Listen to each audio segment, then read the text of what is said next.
Olá, jovem, tudo bem? Seja bem-vindo aqui nesse momento que nós vamos eh, realizar uma revisão acerca da Revolução Industrial.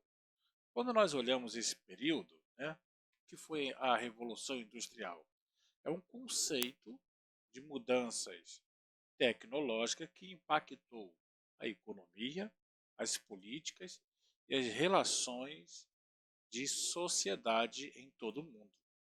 O primeiro país, ou seja, o pioneirismo da industrialização, ela ocorreu na Inglaterra por volta ali da metade do século XVIII até a metade do século XIX.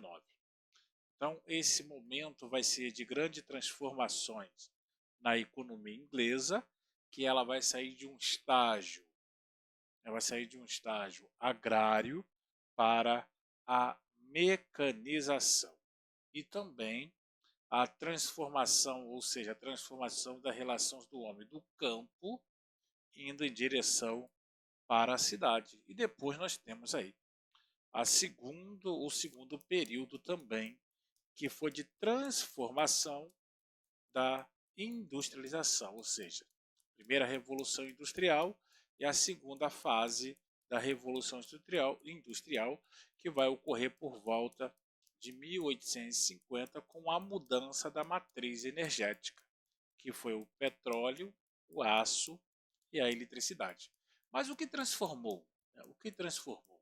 Nós podemos ver que as transformações, elas não foi assim de um dia para o outro, não foi de uma segunda-feira para o quinzenal, não, ela durou anos e foi muito dura para com os trabalhadores. Se hoje nós podemos utilizar, né, utilizar a nossa internet, o seu celular, a luz, uma simples máquina de cópia, essa simples caneta, esse simples copo com água, essa água que chega até você, ela muito, se deve muito a esses conjuntos de transformações que ocorreram. E aí, nós vamos observar que nós temos aí a, a mudança, né? A mudança de forma de trabalho. Nós temos três tipos de trabalho anterior à industrial. Nós tínhamos aí a manufatura, né? Ou seja, anterior nós temos o que? A artesanal. A artesanal vem de artesanato, ou seja, não havia divisão de trabalho. O trabalho era propriamente doméstico e as ferramentas eram básicas, simples. Quando nós saímos do artesanal para a manufatura, nós temos então já trabalhadores se reunindo em determinado local, no mesmo local, de divisão de funções, funções nas produções e maior número de desenvolvimento no processo produtivo. Então nós saímos da manufatura para a industrial. Na industrial nós temos a utilização de máquinas movidas a vapor, grande quantidade de matérias-primas e de trabalhadores, divisão de trabalho mais complexa. Por quê? Pessoas têm que ter conhecimento, aptidão para operar algum tipo de máquina específica, ok? Com isso então, senhores, nós temos aí a relação, né? A relação mudando já dentro da indústria, porque você tem classe de trabalhadores, você tem classe de mudanças, ou seja, nesse slide aí nós temos o que? Fábricas, produções em séries e trabalho assalariado. Claro que essas características elas não foram momentâneas, não foram rápidas, foram se modificando através dos anos. Principalmente aqui, o trabalho assalariado, que era a relação entre o empregado e o dono da fábrica, o capital, que seria o quê? seriam os empresários, né? Os empresários eram chamados de seres capitalistas, homens que, que investiam, que eram donos das fábricas, donos dos galpões, que investiam nos maquinários, tanto comprando como também incentivando ou financiando o aperfeiçoamento. O que vai mudar então é a relação, né? A relação de trabalho é que vai ser o principal tema dentro das transformações. Nós temos então um aumento de população. Se nós temos aumento de população, nós temos o aumento de consumo. Se nós temos o aumento de consumo, nós temos o aumento de produção. Se nós temos o aumento de produção, nós temos o desenvolvimento tecnológico, ou seja, o aperfeiçoamento tecnológico. E o principal, ou as duas principais vertentes, caminhos, nós observamos que é a indústria têxteis e as metalúrgicas que vão se desenvolver. Os empresários, então, eles são chamados de capitais. E aqueles que trabalham eram chamados de operários, que era no cenário do proletários ou trabalhadores assalariados. E isso vai dar uma série de confusões, porque cada um vai buscar o seu. Mas, na verdade, não é cada um, né? Você tem um empresário, que é o capital, o dinheiro, o dono, usufruindo, explorando sim, a classe operária. O proletariado, então, ele está sempre numa condição desigual em relação ao empresário. Até porque, como nós vimos, era o que? A Inglaterra agrária. E com a lei de cercamento de terra que nós vimos, as pessoas vão perder então o domínio do campo, o trabalho no campo e vão em direção às cidades. Então, se você tem uma mão de obra excedente, é lógico que alguém vai se beneficiar. E quem vai se beneficiar? É o dono das fábricas. Ele está digamos que ele está numa posição, digamos não, na verdade ele está numa posição privilegiada. E nós vamos observar que fatores que vão colaborar para que a Inglaterra fosse pioneira. Nós temos então a Inglaterra possui grande reserva de carvão mineral, fonte de energia, ou seja, o carvão mineral é a grande fonte de energia. Nós temos aí os maquinários que precisam dessa energia, principalmente os maquinários a vapor, ok? Nós temos também, nós temos não, na verdade a Inglaterra tem grande fonte de minério de ferro, que é a matéria-prima. Nós vamos observar mão de obra em abundância devido à lei de cercamento de terra que ocorreu no campo, que vai favorecer então uma mão de obra excedente. Nós também temos uma burguesia inglesa que tinha capital, ou seja, tinha o dinheiro para investir e financiar em fábricas e comprar matérias-primas e máquinas para o desenvolvimento do capital dele. O mercado consumidor, ou seja, temos abundância, né, como nós falamos, abundância de pessoas, ou seja, pessoas demais dentro desse cenário. E se você tem pessoas demais, você vai automaticamente aumentar o consumo. Então, você vai produzir para atender a demanda da sociedade. E como começa então? Nós temos aí máquinas, né? As primeiras máquinas, a revolução das máquinas. O primeiro ramo a utilizar máquina foi o setor da tecelagem, que trabalhava com os fios e algodões. Nós também temos aí os maquinários de uma forma bem simples, né? Uma forma de, de forma de adquirir, porque era um maquinário muito simples, e isso pequenos e grandes empresários vão começar a comprar e mudar a forma de produção. Nós temos então já uma complexidade que era o aumento de máquinas, né? O que mudou? foi a locomotiva vai permitir, então, uma mudança geopolítica, uma mudança de transporte, uma mudança social. Por quê?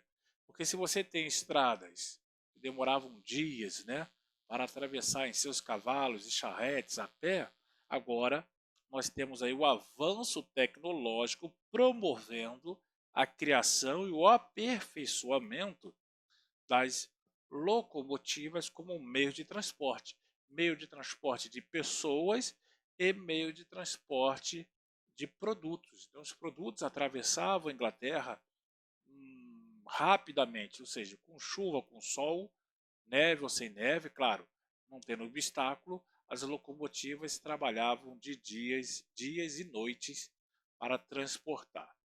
E com isso, então, você vai ter um aceleramento de abundância de produto que leva à queda dos preços, que leva então, ou seja, era muito mais barato até hoje, né? Nós vemos a transformação locomotiva no Brasil, um grande investimento, ou seja, é muito mais barato sair uma locomotiva do centro de São Paulo e até a Bahia do que ir de caminhão, de carro.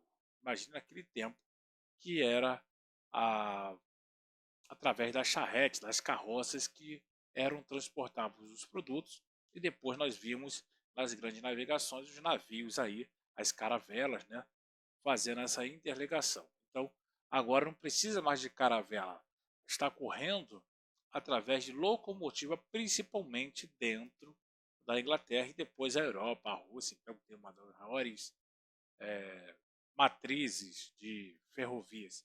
Nós vamos ver no capítulo mais para frente, ok? Aí nós temos então o tecido, a transformação da matéria-prima. Então, o algodão vinha sendo cada vez mais procurado, porque havia grande aceitação desse produto. Com isso, o que vai ocorrer? Que a produção de algodão, de lã, né, ela vai ser muito beneficiária para aqueles que detinham, que pudesse comprar máquina para trabalhar e a produção. E nós vemos então que os capitalistas se utilizaram desse período para investir no aperfeiçoamento das máquinas. Nós temos aí que foi nesse cenário que o carpinteiro de nome James inventou a Spin Jane, ou seja, essa máquina aqui, essa simples máquina aqui, que era uma forma de entrelaçar os fios, né, para a produção de tecidos. Nós vemos também uma outra criação logo em seguida, ou seja, nós estamos falando sobre a evolução do maquinário do Richter, que vai inventar a máquina hidráulica de enfiar mais rápido. Ou seja, se uma era manual, né? Manual, ou seja, manual, mão, nós já vamos ter aqui uma máquina hidráulica funcionando mais, ou seja, no sentido mais mecânico. Então nós vamos sair do processo de mão, menos contato com a mão e a máquina realizando o processo mais rápido sem a participação dos homens ou diminuindo a participação da mão de obra de trabalho. Nós temos então a fábrica de fio, que foi uma invenção em 1779 por esse moço aí, o Samuel Crompton. Criou uma máquina que fabricava fio resistente e finos para fazer tecido. Veja só, as roupas eram grossas lá no começo, ok? Eu até falei sobre numa aula sobre a Revolução Francesa, né, que os sans-culottes usavam roupas grossas, tecidos grossos. Eu falei que era como se fosse um saco de pano. Aqui nesse processo, as roupas estão ficando mais leves, mais resistentes e com certeza mais fáceis aí, possibilitando o trabalho manual, o trabalho de confecção, na verdade, de roupas, porque os tecidos estavam cada vez mais ficando leves. Nós vamos ver também, né, esse James que aperfeiçoa a máquina a vapor um dos eventos mais importantes. Por quê? A vapor. Então você pega a matriz do carvão, alimenta aqui uma parte com calor, correto? Esse vapor vai produzir lá o carvão queimar, produzir calor, do calor vai produzir o vapor, né, junto com o aquecimento das águas, e isso vai movimentar as máquinas. Ou seja, as máquinas agora não precisam de descanso, elas só precisam de alimentação, elas precisam de energia para poder movimentar. Então, cada vez mais, a participação humana sobre acerca da produção de algum produto vai diminuindo. E com isso, então, se nós temos máquinas a vapor nas fábricas, vai surgir aqui, gente, o barco a vapor, o navio a vapor. Em 1807 foi inventado o barco a vapor. Em 1814, a locomotiva. Gente, o vapor aqui, ele teve uma grande, o maquinário a vapor, né? Trouxe um impacto muito grande. Que antes de 1807, você tem o quê? As caravelas, os navios. Eu precisava aí do fator vento, né? Caravela, vento, precisa do vento. E logo em seguida, se você tem um navio a vapor, acabou. Você não precisa de vento. Você precisa só de ter mar calmo. E aí os navios então vai andar muito mais, vão navegar, né? Muito mais rápidos e logo depois a introdução da locomotiva. Ou seja, acerca do desenvolvimento, quanto mais rápido o desenvolvimento, mais rápido o mundo está ficando interligado. As coisas, os produtos, as pessoas estão andando cada vez mais veloz. Se eu pegar aqui meu telefone, se eu pegar meu telefone agora e mandar um zap para alguém que está lá no Japão, essa pessoa estiver acordada online olhando, automaticamente, milimetricamente, ou seja, em segundos, né? Em segundos, a pessoa responde. Se eu fizer aqui um vídeo ao vivo, as pessoas no mundo todo que acessar o link onde está passando o vídeo vai ver. Ou seja, nós vemos o quê? Que o mundo ele caminha cada vez mais velozmente, né, a informação. Essa informação ela só pode chegar até você porque o desenvolvimento tecnológico. Então, eu não preciso esperar chegar a segunda-feira, ir para o trabalho, chegar numa turma de oitavo ano e esperar, abre o caderno, vamos aqui ler um pouquinho, explica não. Eu, nesse exato momento, eu já posso aqui preparar uma revisão, preparar uma aula através da tecnologia. Okay? E você também se beneficia. Nós vamos ver então um outro processo que é o quê? As máquinas são controladas por computadores, que são complicadas, enquanto no período industrial, ou seja, a informatização, a tecnologia digital, nós temos o LED, temos infravermelho, enfim, internet, que antigamente era um fax-modem. A maioria dos jovens aí que está no oitavo ano hoje nem pegaram esse tempo, né, do fax-modem que tinha que discar. Agora você tem a internet ultra banda larga, através do Wi-Fi, do cabo, você dá enter aqui automaticamente uma máquina, ou seja, remotamente eu consigo, né? Remotamente eu consigo controlar uma máquina se estiver lá em Singapura. Você vê como a tecnologia andou e ela se torna mais complexa. Por isso que é necessário buscar a informação, desenvolver a informação para poder estar inserido no novo mercado de trabalho. E com isso, então, nós temos que durante a Revolução Industrial, nada foi flores. Não foi assim flores. Nós tivemos aí os percalços, os embates dentro desse tempo. A divisão de trabalho e a execução de tarefa. Oh, legal, então cada um não era tão simples assim. Tinha trabalhos que trazia sérios problemas aos homens. E nas cidades, se está concentrado nas cidades, o que ocorre? Londres vai ter um aumento de população, cerca de 130 mil pessoas vão estar concentrados em Londres entre 1831 e 1841. Veja só. Então, Londres tem muita gente procurando emprego. Você tem muita gente que está também sem emprego, no caos, na miséria, porque não conseguiam o trabalho. Você também tem muita gente trabalhando, mas sendo explorada, ok? Sem qualquer garantia. Não tinha hora de descanso, não tinha almoço, não tinha plano de saúde, não tinha qualquer garantia. E se você faltasse, tinha 10 na fila te esperando. E aí, nós vamos então trabalhar o quê? As desigualdades que acontecem. Ou seja, é uma terra sem lei, uma terra sem descanso, uma terra sem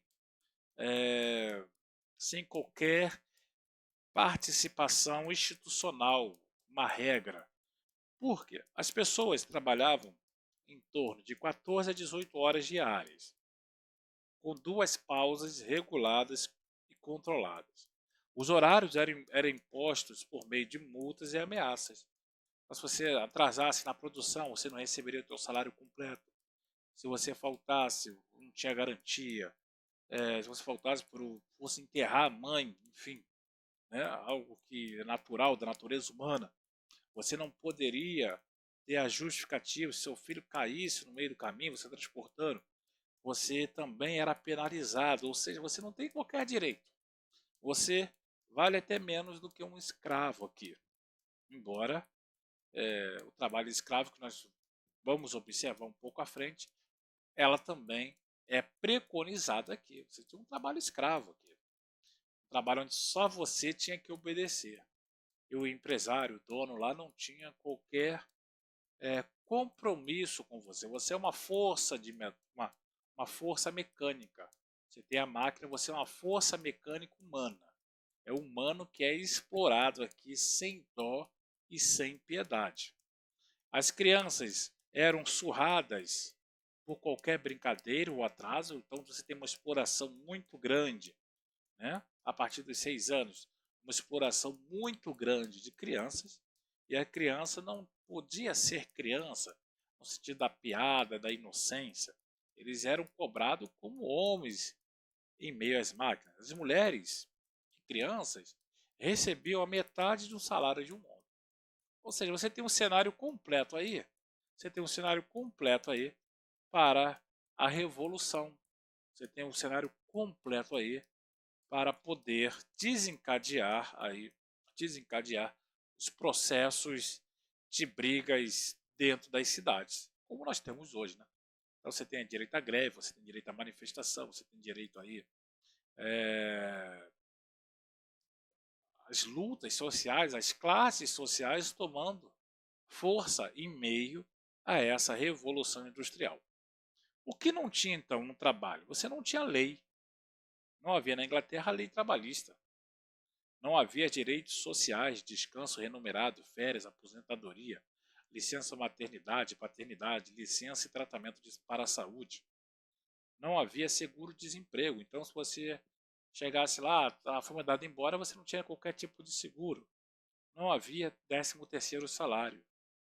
Não havia seguro de acidentes. Se você perdesse um braço lá, o problema era seu. O pessoal ficava a ver navios, literalmente.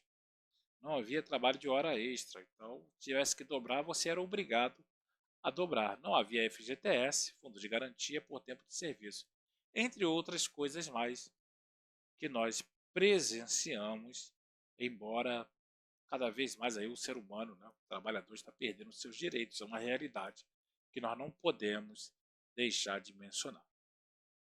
E, então, nesse meio momento, nós observamos o quê? Que o trabalhador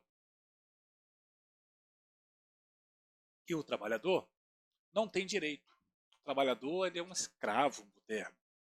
O trabalhador ele é um escravo dentro desse sistema de exploração da massa do proletariado. Vai surgir então uma classe chamada ludismo. Foi um movimento ocorrido na Inglaterra em 1811 que protestava contra as máquinas trazidas pela Revolução. Ou seja, Vamos supor que aqui é um galpão, você está aí na sua sala, no seu quarto, mas é um galpão, onde tem 30 trabalhadores. Aí, no outro dia, apareceu uma máquina nova, mais avançada, com tecnologia mais apurada, com a produção melhor. Só que, se você tem 10 trabalhadores utilizando a máquina, quando chegasse essa máquina nova, ela só precisaria de 5, de 4 trabalhadores, ou seja, ia sobrar 6 ou 5 trabalhadores. E cada vez mais a população tinha ido em busca de vida, em busca de sobrevivência para a cidade, mas também, cada vez mais rápido, as máquinas iam se aperfeiçoando e iam sobrando mão de obra excedente nas capitais. Ou seja, os homens então vão, os ludismos, né? O ludismo, esses homens vão se concentrar, se organizar para combater o desemprego. E eles vão começar então a quebrar, né? A destruir as máquinas. Um jornalista da época afirmou que os ludistas eram aqueles que comandavam a quebradeira das máquinas, baseando na história de Ned Ludd, um personagem cuja existência é controversa. Bem, se existiu ou não o Ned Ludd, o que aconteceu de fato é que os trabalhadores eles começaram a quebrar. É o instinto humano, né? Se nós observarmos, quando tem aí algum passeata, um protesto, qual é o instinto? Geralmente, grande parte termina com quebra-quebra. Tacam fogo em ônibus, quebram trem, quebram lojas, quebram vitrines. A depredação da coisa pública, né? Nesse meio aqui, então ele terminava sempre em quebradeiras.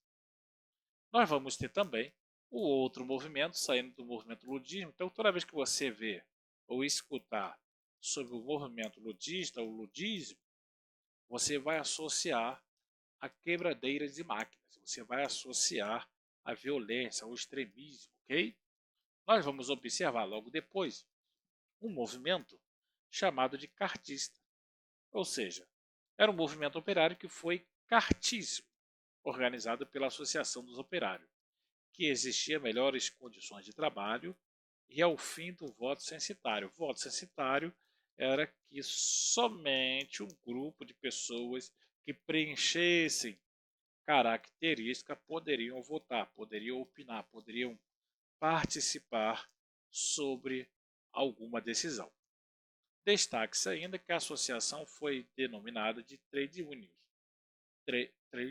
unions, que evoluíram lentamente em suas reivindicações, originando aqui os primeiros sindicatos modernos, ou seja, começa a se formar por classes, começa a se formar os sindicalismo ou sindicalismo, como nós temos em vosso meio. Que também, na atualidade, nós precisamos também ver o conceito, o que é o sindicato, o que é o sindicalismo, né? Será que está representando literalmente a classe trabalhadora ou virou feudos de famílias e grupos partidários? A sociedade atual precisa aí atualizar, saber para onde a classe trabalhadora quer ir, ok? E nós temos então um movimento, né? Nós temos um outro movimento, então o movimento cartismo que foi ao mesmo tempo de caráter nacional e local, ou seja, tinham representações que representavam a classe em toda a Inglaterra ou somente aquele ramo de trabalho, né? Que era determinado no local. Então ela podia ser universal, na verdade ela podia ser nacional, né? A palavra universal não cabe aqui ainda, nesse momento, e podemos ter a palavra local, ou seja, o movimento cartismo ele podia ser para toda a Inglaterra ou somente para determinado local aonde estava atribuído a reivindicação. Ao mesmo tempo, o cartismo buscou sempre privilegiar o método de manifestação e as tradições de cada região. Isso lhe deu o caráter local, ou seja, formalizar pauta, orientação, um norteador para as suas reivindicações. Esse movimento, diferentemente do ludismo, eles queriam, através do parlamento, ou seja, mobilizar, preencher, né, buscar alternativa através do parlamento, ou seja, através das leis, para poder ter garantia de suas reivindicações e não só aquele trato de boca, aquele trato de violência, aquela coisa que a gente fala assim, depois que o leite foi derramado já era, não tem o que fazer. Ou seja, eles estavam buscando uma forma de lei jurídica, legalidade para as transformações da classe trabalhadora.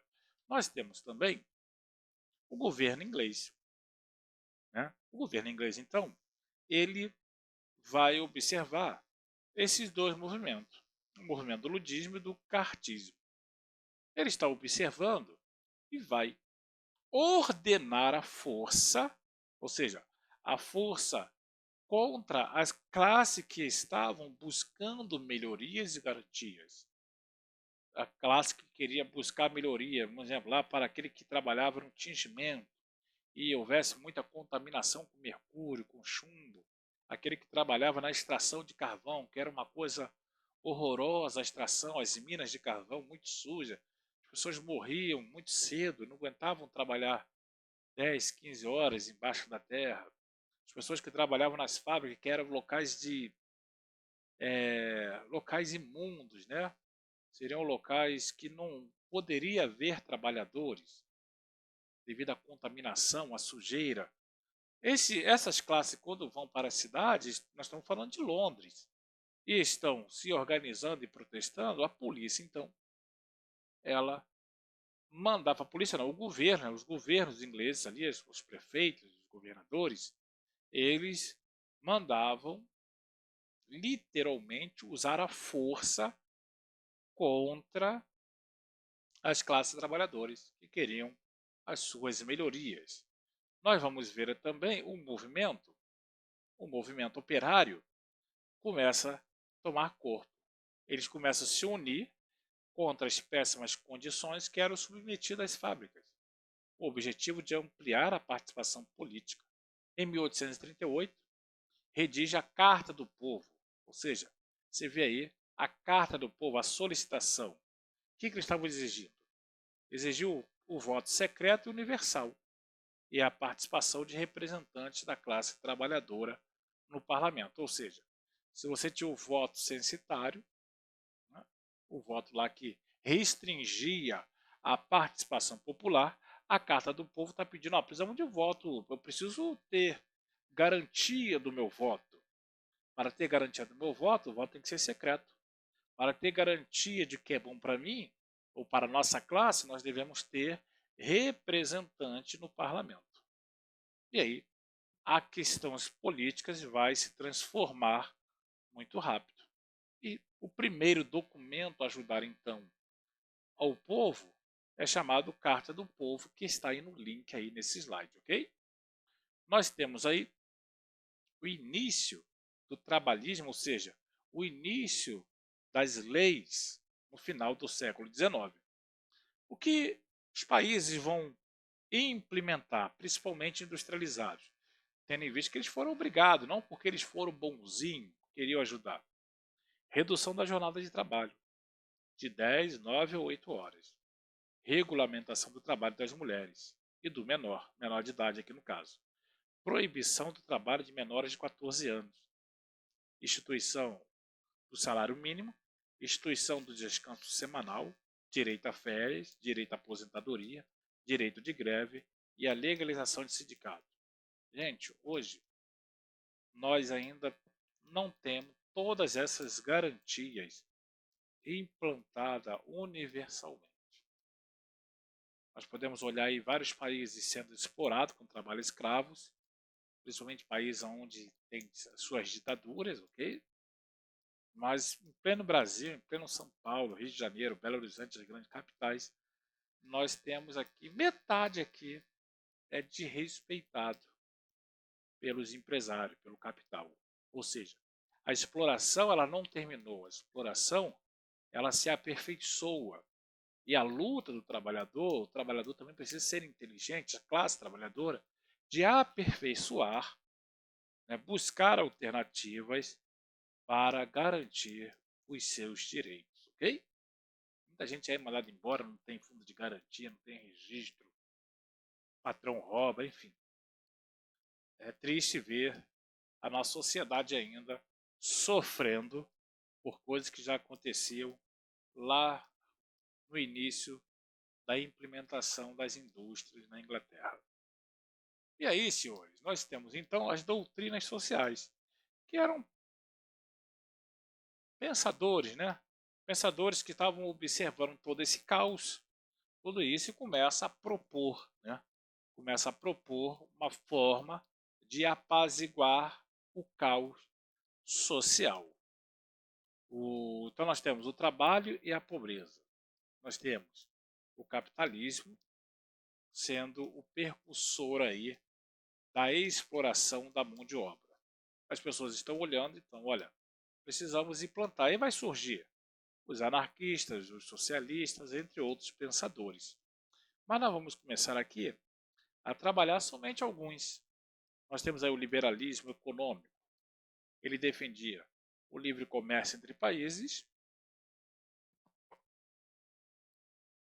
a intervenção do Estado na economia e a livre concorrência. Então aqui alguns dos pilares do liberalismo econômico. Nós temos aí também um outro pensador liberal, né? Um dos principais defensores do liberalismo, que foi o Adam Smith. Ele é considerado o pai da economia moderna, o mais importante teórico do liberalismo econômico. Ele falava o seguinte, olha, afirmava que não há nada de benevolência do padeiro e do açougueiro ou do cervejeiro que eu espero que saia para jantar, mas sim do empenho deles em promover seus próprios interesses. Ou seja, ela fala, se você quer, você trabalha, você vai em busca que você vai conseguir. Isso aí é o capitalismo, aquela coisa que você pode, você consegue, o sonho, né? É o sonho. Você pode jantar no melhor restaurante, você pode viajar para os melhores hotéis, mas que você tem que trabalhar, você tem que buscar. Quando você busca, você consegue. Ele acreditava que a iniciativa privada deveria agir livremente com pouca ou nenhuma intervenção governamental, ou seja, as relações entre a produção, o trabalho, o consumidor deveria ser livre, sem as amarras e as intervenções do governo, ou seja, do Estado que ele está falando, ok? Nós temos também o Thomas Malthus, que é considerado o pai da democracia por sua teoria para o controle de aumento populacional, conhecido como malthusiana. O que ocorre? Ele está vendo lá o impacto, está vendo as pessoas, muitas pessoas concentradas em Londres, ok? Ou concentradas nas capitais, né? Concentradas nas capitais, e eles vão ver que precisaria ter melhorias no padrão de vida das pessoas nas cidades, pois ela ocasiona um inaceitável aumento de população que cada um impedindo qualquer possibilidade de melhoria. Ou seja, ele vai falar na obra um ensaio sobre o princípio da população. Destaca que a população tende a crescer em progressão geométrica, enquanto que a produção de alimentos aumenta em progressão aritmética. Portanto, o problema da pobreza é impossível de ser resolvido. A única forma de evitar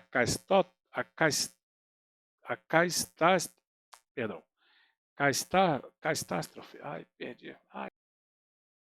Voltando aqui, sem edição, claro, o que ele está falando? Que a única forma de evitar a catástrofe seria negar a existência social aos pobres e orientá-lo no sentido de controlar a natalidade.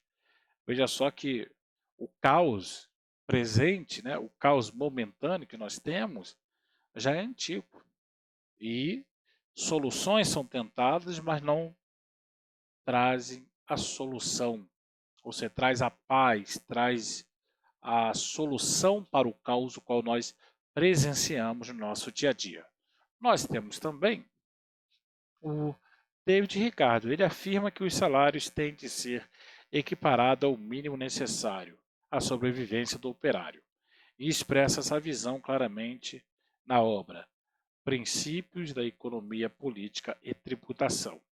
Seu principal problema na época era explicar a causa do enorme de preços pelo qual a Inglaterra passava, ou seja, a inflação. E nessa busca ele chegava a duas teorias que se completam: a teoria do valor do produto e a teoria de repartição. Para ele, os baixos salários e a pobreza são consequências de uma lei natural, conhecida como a lei de oferta e procura. Não há como ir de encontro a isso, ok? Nós temos também o socialismo utópico, né? Que foi o Charles que aplicou. No primeiro momento, os socialistas foram conhecidos como utópico, ou seja, a utopia, a loucura que não poderia ser alcançado. Porque eles defendiam o quê? Soluções criativas, mas difíceis de serem práticas, ou seja, aquilo que eu vejo como ideal, aquilo que eu vejo como solução, mas na prática ela se torna impossível, ela se torna longe do imaginário. Ele defendia que a sociedade deveria se organizar em falastérios, que eram comunidades com menos de 2.000 pessoas, nas quais cada uma trabalharia numa ocupação, com a qual mais se identificasse. O que se produzia pertencia a todos. Para o fornecimento, essa comunidade trocaria os seus produtos entre si. Com isso, se implantaria o socialismo em todo o país. Ou seja, vamos pegar aí um grupo de 10.000 pessoas, vamos separar em 5 grupos de 2.000 pessoas, cada um vai trabalhar naquilo que tem maior aptidão, e com isso nós vamos fabricar dezenas de produtos, outro dezenas, outro grupo dezenas, e vamos trocar os produtos. E com isso vai haver uma paz na produção. E claro que eles foram denominados de utópicos, de loucos, que não teriam como colocar, em prática aquilo que eles desejavam. Nós temos também, logo depois, o socialismo científico. Nós temos dois colaboradores muito falados, muito estudados, que vocês também vão estudar mais à frente, que foram Marx e Engels. Eles defendiam a ideia de que somente o proletariado é que os trabalhadores, a classe, em uma classe verdadeiramente revolucionária, e por essa razão deveriam tomar o poder político das mãos da burguesia por meios da revolução e implantar uma ditadura, olha só a palavra, ditadura do proletariado, até por fim as desigualdades sociais. A mais importante obra de Marx, O Capital, que critica o capitalismo, destaca a ocorrência de crises periódicas nesse sistema econômico. Então, Karl Marx aí é um grande incentivador à revolução do proletariado, ou seja, o homem tomar os meios de produção e produzir somente aquilo que ele precisa, e assim você traz a paz, você traz a harmonia na sociedade. Nós vamos ver também um outro socialismo, que é o socialismo cristão. O religioso Hobbes defendia a ideia da humanização do capitalismo. Por isso, propunha a prática dos ensinamentos cristãos, especialmente o amor, da cooperação, do respeito entre as pessoas, como a solução para os problemas sociais. Essa doutrina ganhou grande estímulo em 1891 com a publicação da enciclopédia Rerum Novarum, elaborada pelo Papa Leão XIII, na qual ele declarou a favor. O que o socialismo cristão aplica? Reforma agrária, das ações dos operários, das associações do operário, das leis que assegurassem o salário digno e das jornadas de trabalhos dignas, ok? Nós temos também um outro grupo, que é chamado o grupo dos anarquistas. Um dos principais pensadores anarquistas foi Mikhail, que criticava duramente a divisão de classe e a exploração de trabalhos pelo meio de produção e a concentração na mão de poucos, ou seja, os grandes empresários, os capitalistas, movimentando aí a massa do povo, ou seja, ele dando diretriz como deveria trabalhar, como deveria receber, como deveria descansar. Então ele vai fazer essa crítica. Ele acreditava que a sociedade, onde houvesse a igualdade, as pessoas deveriam ser bem melhor. Claro que, gente, quando nós observamos a escrita, todos eles estão certos. Eu costumo falar para os alunos, todos eles estão certos, todos eles estão errados, e porque cada um vai defender aqui o seu ponto de vista. Então, qual é o modelo perfeito? Eu sempre afirmo que não tem modelo perfeito. Tem um modelo onde você sofre menos, onde você vai penar menos. Se você for estudar ou se for escutar o que fala os comunistas, aqueles que defendem o socialismo, as ideias de Marx, você vai sentar e vai chorar, né? Você vai se colocar numa situação de calamidade. Mas se você também escutar aqueles que defendem Adam Smith, as suas teorias, você vai falar, olha, eu consigo, eu vou lutar, eu vou conseguir o objetivo, eu posso, né? Nós vamos ver depois na crise de 29, o sonho de vida americano. Ou seja, todos eles vão te mostrar somente o lado bom e não vão trazer o debate sobre aquilo que é ruim, aquilo que você perde, aquilo que você deixa de ter. Só mostra o ganha-ganha. O perde-a-perde são escondidos, né? Então, senhores, obrigado por você ter assistido até o final. Se inscreva aqui no canal, nos ajude a propagar o conhecimento. Qualquer dúvida, qualquer pergunta, uma aula que você queira ter sobre algum assunto, você mande para nós, que nós iremos produzir o material para tentar sanar as dúvidas. Até a próxima, um beijo no coração de todos, ok?